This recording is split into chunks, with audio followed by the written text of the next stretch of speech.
Well, after talking about the spirit of the land, I think it's only appropriate that Theo and horesh come up and talk about the spirit of the co-op.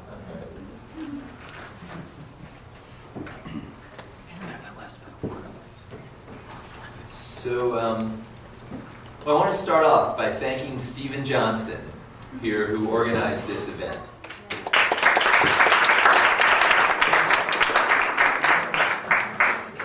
Usually the organizers get forgotten. And next I want to say that every time I speak, even when it's in front of a small group, I have three concerns that come up. The first is that I'm going to pee in my pants. I don't think it's going to happen here because this group's a little too small. Hasn't yet happened before. The second is that my fly is unzipped. And no matter how many times I look down, I'll never actually trust that it's zipped up. I still have this fear even right now as I speak. There seems to be a theme. So the third fear I have is that I'm just going to forget everything that I'm going to say, which is possible, so you have to help me through that. But what I want to talk about is this really subtle sense, something that's really kind of hard to articulate. I've been trying to articulate it for the last couple of years, and that's why are we so excited about a co-op here in Boulder? I mean, in a sense, it's kind of absurd. When you look at the number of businesses in Boulder, it's extraordinary. There are tons of them. There's going to be one little business. I mean, you look in the phone book, you're going to go through thousands of businesses, and you'll have the little co-op there. But for some reason, this huge part of our city is extremely excited about it, which is really interesting. If you think about it geographically, it's going to be about 12,000 square feet out of miles and miles. And we're extremely excited about it. We think somehow we're reclaiming this large part of Boulder. So how could that be the case? What is this about? And I think that the thing that we need to recognize, and this is where it gets weird because I'm trying to speak for what all of you might be feeling, and I'm not sure if you really are. But I think there's this sense of something missing in Boulder. There's this void that we're trying to fill with the co-op. And it's not only is it a void within the larger community, I think it's a void within ourselves. A lot of us here in Boulder feel like, well, we have all these good relations with people, but we're missing something, and we call it community. But I think in a lot of ways it comes from a feeling of loneliness. We have surface relations with people oftentimes, but we don't have extremely deep, trusting relationships, like a social net that we feel will catch us if we fall. If things go horrible in our lives, that people will be there for us. Sometimes people say it's because we're a transient community. But somehow I think people think that the co-op is going to provide us with this safety net, that everything's going to come together. I think there's another element that we're looking for out of a co-op. And it has something to do with the 60s counterculture going its own ways. You've got groups that have gone extreme health food orientation, extreme holistic health things. You've got people that have gone extremely into activism. You've got people that have gone extremely into drug abuse or use, however you choose to look at it. Into the arts, music. But there was some alternative culture that was forming that disbanded. And I think in some way, people think that the co-op's going to pull it all together. How will it pull it all together? Well, we'll have community events, we'll have entertainment things, we'll have good healthy food, holistic health-oriented things. We'll have a complete orientation towards social change, whether it's through educational events or simply through the products we carry. But more than any of this, we'll actually have a space, and that's what's lacking in Boulder. So there's this microcosmic sense where we're trying to pull together something and to create some kind of movement here in Boulder that I see going on. What's especially interesting about the co-op is that there's going to be opportunities for all sorts of visions to come into it, for all sorts of visions to come out of it.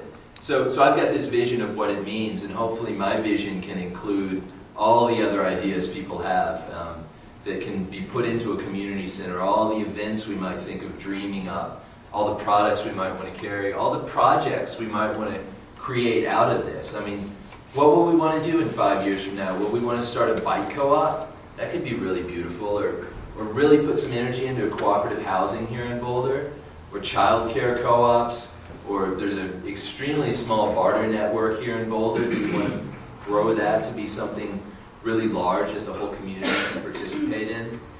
Or support Boulder car share, car cooperatives. There's so many possibilities. And what I see the co-op doing is, in Boulder, serving as a microcosm for something that's happening in the country and in the world at large. I think in our country there's an incredible sense of alienation. There's a sense of not having a place, not being settled. Part of it just might be part of the American character, you could say, but a lot of it has to do with the time we're living in. And one of the things about the time we're living in is we're living in a time where our whole culture has been corporatized in a way. And I think this is very apparent in the movement, or it's this awareness of this corporatization of our culture is very prevalent within the movement to start a co-op here in Boulder. And what that means, a corporatization of culture, I mean, it's kind of this big thing to throw around, but it means corporations have taken over our political system. They've taken over our cultural elements, how we view ourselves as a culture, as a people, or as various peoples living within this country.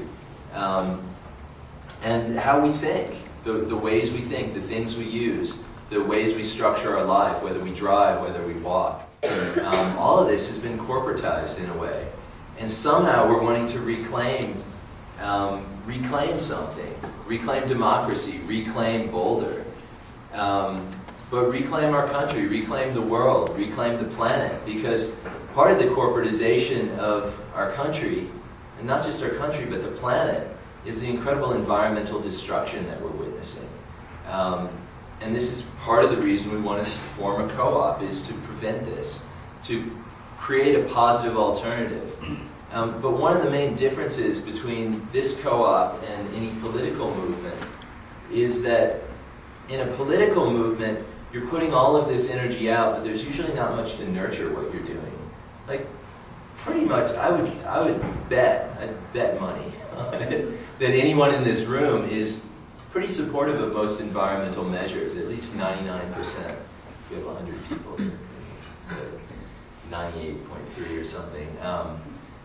But I'd say most people in here would be supportive of any environmental measures. The thing is, are we going to do the work? Oftentimes it's very draining. Oftentimes it feels very confrontational.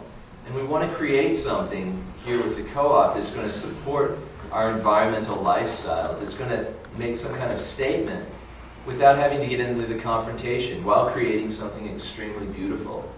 So that's really what I'm hoping we can do here. I guess what I want to say with this, too, is that none of this is really, none of this can really happen without participation. We don't reclaim our community, we don't restore the community if it's only a few people working on it. It's going to take an effort of hundreds of people, in all of us in our own ways, working to create something beautiful here.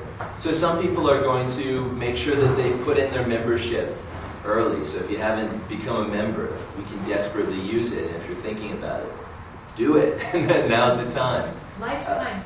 Lifetime member. And everybody's got different amounts of money. So some will have more money and be able to put in loans. And if you want to talk about making a loan to the co-op, you talk with Steve Phillips over here in the beard, right there. Or any contributions of any kind, any donations. But there's more than that. We have all kinds of opportunities for volunteering. If you want to volunteer for the renovations, you can talk with David Blessing, just raised his hand. Or with fundraising, you can talk with Stephen Johnston, who I pointed out earlier, who put together this event. So there are all sorts of possibilities. And you can talk with me if you want to put together some kind of event in the community center. But you don't even have to do it through us. I mean, you can be talking with friends about this. You can be envisioning new possibilities. The idea is that we're all involved, that it takes a community to build a community, and that we'll co-create whatever it is we want to become. And I'm hoping you all will participate in that, and that we can all work together to change the world and save the world. Thanks.